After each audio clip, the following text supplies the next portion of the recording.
we would love to put those questions to the director and have asked to do so. But now that you are here, can you just button this up for me? Because we're talking about 2020, and that's what Fulton County Focus was about. But you also said you think in 2026 there's an effort to interfere. What evidence do you have of that? This was what I'm seeing from the president's own comments about nationalizing elections and putting Republicans in charge, counter to the Constitution. We've seen these activities in Georgia where could there be some effort that suddenly gives him an excuse to try to take some of these federalization efforts. We've seen ICE.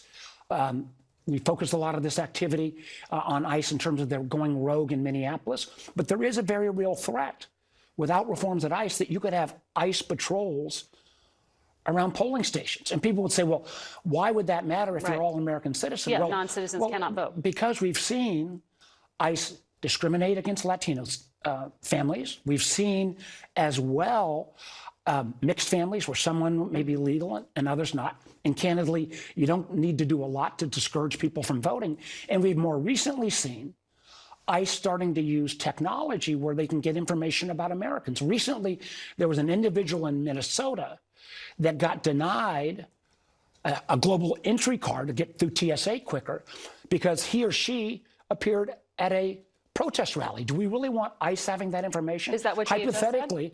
That was what happened in Minnesota. Hypothetically, if ICE is getting information and you've got an unpaid parking ticket, would you go vote if you've got an unpaid parking ticket thinking that an ICE patrol might be at a polling station? This is uncharted territory, and yet you've got the president's own words in many ways raising concerns because he says, well, gosh, we Republicans ought to take over elections in 15 states. We're going to talk about